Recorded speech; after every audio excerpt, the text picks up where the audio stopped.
I got the call on a rainy Tuesday morning. Your grandmother's passed, the lawyer said, as if I hadn't already seen it coming. She left the house to you. And a letter. Said it had to be read on the property. I hadn't spoken to my grandmother in over 10 years. Not since the last Thanksgiving we all pretended we were normal. She was the kind of woman who spoke in riddles and stared a little too long at empty chairs. The family loved her. I mostly stayed away. But blood calls to blood. So I drove to Savannah. The old house sat just past the Bonaventure Cemetery, tucked between two weeping willows as if the trees were leaning in to hear its secrets. A wrought iron fence surrounded the property, and the key I was mailed fit the gate like it had never been removed. Inside, nothing had changed. Same smell, lavender and mold. Same walls, faded floral wallpaper that curled like old parchment. Same whispers, no, wait. That was new. The letter was waiting on the kitchen table, sealed with black wax, and my family's crest. A bird with its wings clipped. I broke it open. My sweet Caleb. If you're reading this, then I've left you the house. But not just the house. You've inherited the truth. The thing we tried to bury with time and good manners. The thing your mother refused to see. The thing that made your uncle drown himself in the river and your cousin lose her baby teeth at 25. The house has roots, Caleb. Deep ones. And they feed on us. There's a room you're not to enter, not until the second night. Let it call to you. When it does, listen. Whatever you do, don't lie inside the house. It can smell lies. And if the boy at the gate asks your name, don't tell him. No matter how much he begs. With all my love, Grandmother Lenora. I laughed. Out loud. Because what the hell else was I supposed to do? Then I heard it. A knock at the front gate. Soft. Rhythmic. 3 times. When I looked through the window, I saw him. A boy. No older than 10. In old-fashioned suspenders. Standing barefoot in the rain. He waved. Then mouthed something I couldn't hear. So I opened the door. And he smiled. I didn't open the gate. I just watched the boy from the porch, the rain spilling off the awning, soaking him to the bone. But he didn't flinch. He just stood there, smiling. Then he mouthed the words again. What's your name? I stepped back instinctively. Grandmother's letter burned in my pocket. Don't tell him. No matter how much he begs. I turned away. Walked back inside. Locked the door. The boy didn't knock again. But he didn't leave either. He just stood there in the rain. Watching. I spent the rest of the evening exploring the house. Trying to shake the image of him, soaking, pale, and too still for a child. The house was silent, but not quiet. It creaked like an old man with secrets in his bones. Dust clung to everything. The smell of lavender had grown stronger. Not fresh lavender, old perfume. The kind women wore in the 1930s and never stopped using, even when everyone else had forgotten the scent existed. In the study, I found a photo album with the family crest etched in the cover. Inside, generations of stiff-faced relatives stared back at me. Most of them dead before I was born. But halfway through, a photograph stopped me cold. My grandmother, much younger, sitting on the very porch I'd stood on hours earlier. And behind her, the same boy. Same suspenders. Same blank stare. Same everything. The photo was dated 1963. I slammed the album shut. By nightfall, I'd convinced myself it was just a weird trick of memory. An old family story I'd heard once. A recycled face passed down through genes. That was all. But the house didn't agree. That night, I tried to sleep in the guest bedroom, the one that faced the garden. Around 2 a.m., I woke up sweating. The air was thick. Heavy. Like breathing through warm water. And something was in the room. Not someone. Something. I sat up. The moonlight spilled across the floor in pale stripes, and in one of them sat a small wooden box. I hadn't seen it earlier. No lid. Just a folded piece of paper inside. Written in the same shaky hand as grandmother's letter. Don't lie inside the house, Caleb. It watches you when you speak. My mouth went dry. I hadn't lied, not yet. But something deep in the walls shifted when I read those words. Like beams bowing inward. Like tension pulling at the foundation. Then I heard it. Footsteps. But not adult footsteps. Lighter. Faster. Childlike. Running just outside the door. I didn't move. The handle twitched once. Then again. Then, Caleb, a child's voice whispered. I know your name now. Morning came slow and ugly. I hadn't slept. Not really. Just drifted in and out while the walls pulsed around me like lungs full of mold and memory. Every creak felt timed. Every gust of wind from the cracked window whispered my name like it had teeth behind it. I checked the hallway first. Empty. But the box was gone. Not moved. Gone. I made coffee in the kitchen and stared out at the yard. The gate was open now. The boy was gone. I should have left right then, packed my things and driven straight into the sunrise. But the letter, the photo, the house, they held me. Not physically. Not yet. But they knew how to wait. By noon, I found the next door. Behind the pantry, behind shelves of canned peaches that had expired before I was born, I noticed a narrow seam in the wall. Barely visible. But once you saw it, it was wrong. Like a stitch in flesh that didn't quite close right. I pushed. The panel gave way with a moan. Dust spilled into the air. A staircase. Narrow spiral. Leading downward into dark. There was no reason to go down there. None. So of course I went. The steps groaned under my weight. The smell changed the deeper I went, lavender still, but burnt. Sweet, but rotted. Like flowers laid on a closed casket too long. At the bottom, a door made of dark wood. Scratched. And a symbol carved into the center. The same bird with clipped wings from my family crest, but upside down. I touched the doorknob. Cold as bone. Inside was wrong. Not unfinished basement wrong. Not creepy storage space wrong. But alive. Roots twisted along the walls. Actual tree roots, snaking from the dirt floor into the wood beams above, pulsing faintly like veins.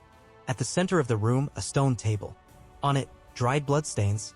Old. Layered. And beside it, a child's drawing pinned to the wall. Crayons. Red scribbles. A figure lying down. Another one standing over it with no face. For words in shaky handwriting. Grandma says it's hungry. I staggered back. Then I saw the jars. Dozens. Lined on the shelf.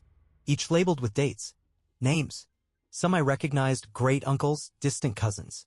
People I vaguely remembered being told had passed peacefully. Each jar was filled with something black and thick. Preserved. I picked one up. Teeth. Baby teeth. I dropped it. It didn't shatter. But the house shuddered. A wind came from nowhere. The roots twitched. The lights flickered, though there were no bulbs. And behind me, the door creaked shut. And I heard the voice again. That child's whisper. Now you know what she fed me. I don't remember walking back up the stairs. I remember waking up on the floor of the pantry, my shirt damp, hands caked in dirt, and my mouth tasting like rust. A faint hum vibrated through the walls, low and rhythmic like breathing. Or feeding. I looked at my watch. 2:14 a.m. Exactly. Again. The second night. Just like the letter said.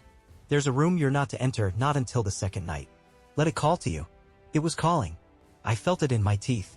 There's a hallway upstairs in the east wing, a part of the house no one used. The doors were always closed. As a child, I was told the part was settling. Foundation issues, mold, blah blah. The kind of lie adults use when they're hiding something. Now I knew what they were hiding. The hallway felt longer than it had yesterday. Or maybe I was just slower. Every step forward felt like something was pushing back. The wallpaper peeled in strange patterns like symbols trying to birth themselves from rotting glue. I reached the final door. It had no knob, just a keyhole. And in my pocket, I didn't know how it got there, was a small brass key. Of course. The key slid in like it had always lived there. The door opened with a sound I'll never forget. Not a creak. More like a sigh, long exhausted. Like something inside had been holding its breath for decades. The room was bathed in blue light. From nowhere. The window was bricked up. There was no lamp. Just that light, soft, pulsing. The air smelled like lemon and rot. Sweet and wrong. The furniture inside was untouched. A child's bed. Small wooden dresser. A porcelain doll sitting on a shelf with its eyes painted shut. On the far wall, a mirror. But not a reflection. Not mine. The man staring back at me looked like me. But older. Haggard. Bloody around the mouth. Eyes black and dripping. He raised a hand before I did. And behind him I saw movement. Children. A dozen. Maybe more. Faceless. Wearing clothes from different eras. Watching me. No. Waiting. I turned from the mirror, heart in my throat, and saw what they were watching. The closet. It was slightly open. Something inside moved. A whisper crawled out of the crack. She fed us to keep you safe. The closet door opened on its own. Inside was a journal. Leather-bound. Familiar. I picked it up. My name was etched into the cover. Not grandmother's handwriting. Mine. But I'd never seen it before. I flipped to the first page. Blank. Second page. Blank. Third. Caleb. If you're reading this, then the house has accepted you. But now it wants something in return. The feeding stopped when she died. It's hungry. If you don't give it what it wants, it'll take what it can. Start with something small. Something alive.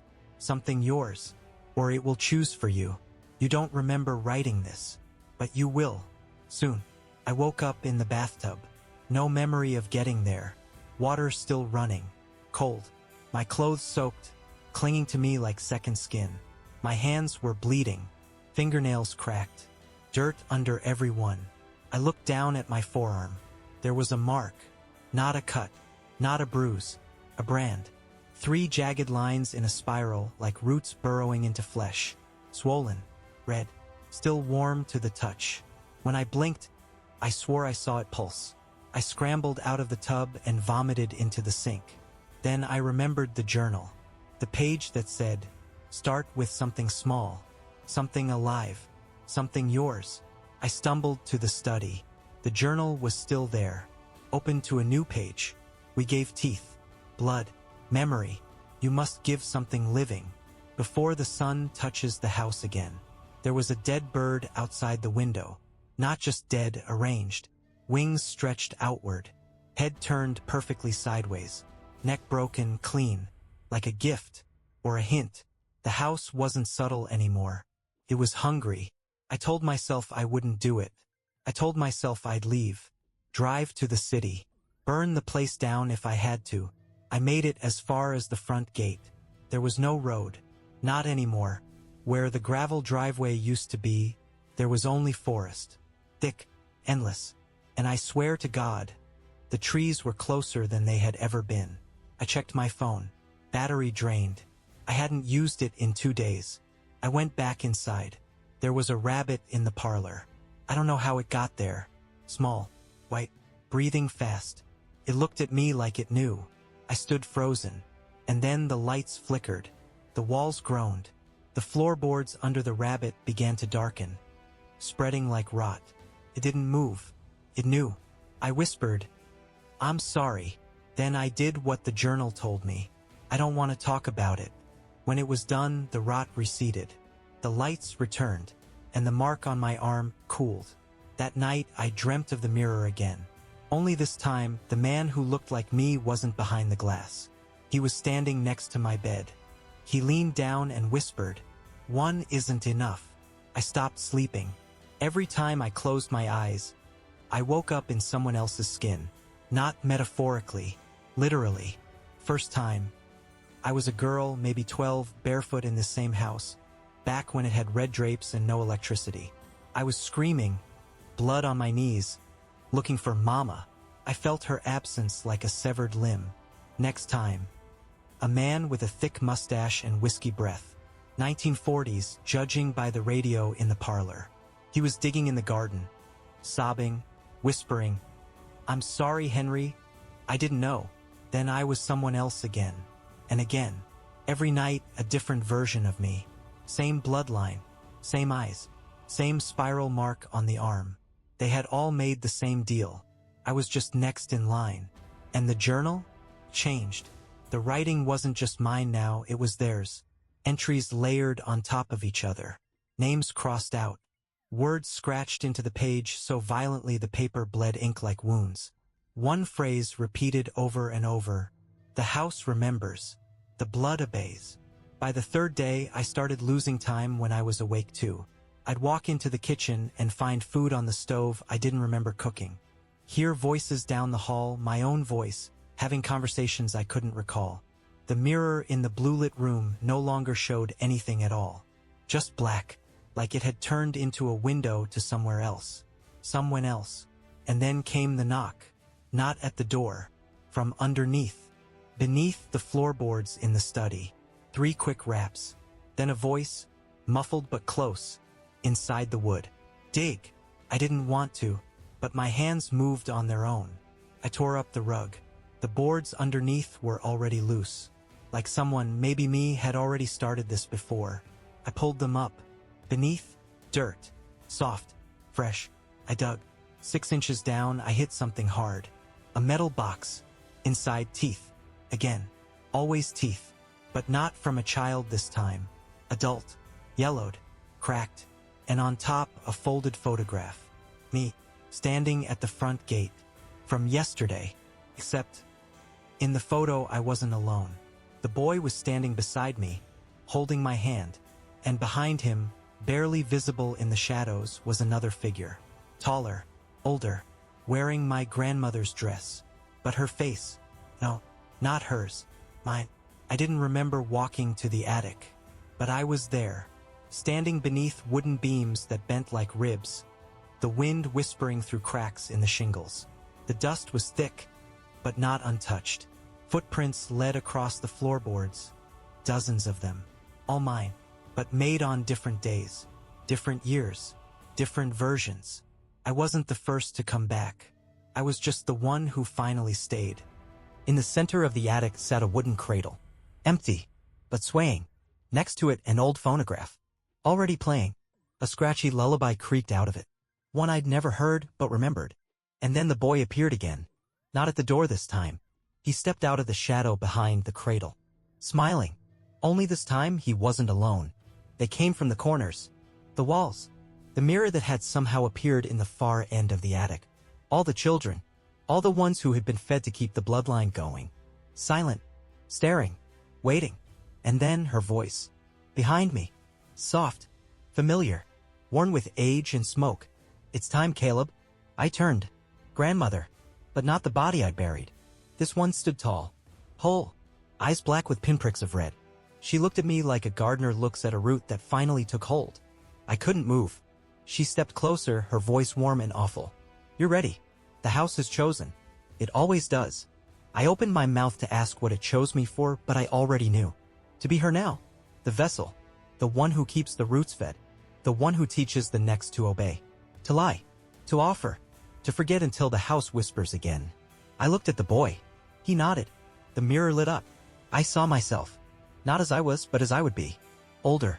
Colder. Sitting at the desk in the blue-lit room, writing a letter in that same looping script. "If you're reading this, then I've left you the house." The same words grandmother wrote. My words now. The cradle stopped rocking. The phonograph went silent. And I understood what must be done. Not escape. Not destroy. But continue. Because the house wasn't a place. It was a legacy. And blood. Feeds itself. The house is quiet now. Obedient. Watchful. Like a beast curled up after a long, slow feast. The walls no longer creak, they breathe. Slow. Deep. Content. I sit in the study same as she once did. Same desk. Same wax seal. Same family crest, the bird with clipped wings, though now I understand what it truly means. We are the ones who can't fly. Not because we're weak, but because we're bound. The ink flows easily from the pen now. My handwriting no longer feels foreign. It's elegant, precise, familiar in the way a scar becomes part of the body. The letter is almost finished. If you're reading this, then I've left you the house. Just like she wrote. Because it's not about who we are, it's about who comes next. The boy, the one at the gate, he watches me now. No longer outside in the rain. He stands in the hallway. Always barefoot. Always smiling. He is the gatekeeper. The first test. When the next heir arrives, he'll ask for a name. He always does. And if they answer, if they speak their name freely, the house will begin its work. Just like it did with me. And when they lie, because they always do, even small lies, even harmless ones, the house smells it. It hears the cracking in their voice. The hesitation. The weakness. That's when the hunger returns. That's when the rooms shift and the doors vanish and the roots under the floor stretch toward the smell of blood. I hear them sometimes. The roots. Whispering. Not in English. Not even in words. Just intention. A request. A reminder. Feed us. Tend us. Keep us alive. This house has been alive longer than any of us. It was built on something older than wood and nails. It doesn't want the world, it only wants us.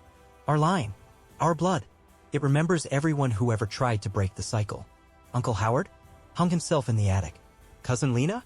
Swallowed river stones. My mother? She ran, but the house followed. In her sleep. In her children. In her bones. And now me? I'm not running. I understand now. There is peace in obedience. There is purpose in the offering. I light the wax. Seal the letter. Etch the name on the envelope, Samuel W. Aldridge. He'll be here soon. I've already seen him in my dreams pacing in front of the gate, unsure. Curious. Ripe. And when he arrives, I'll watch him from the window the same way she watched me. And I'll whisper to the walls. We have another. Because the roots are stirring.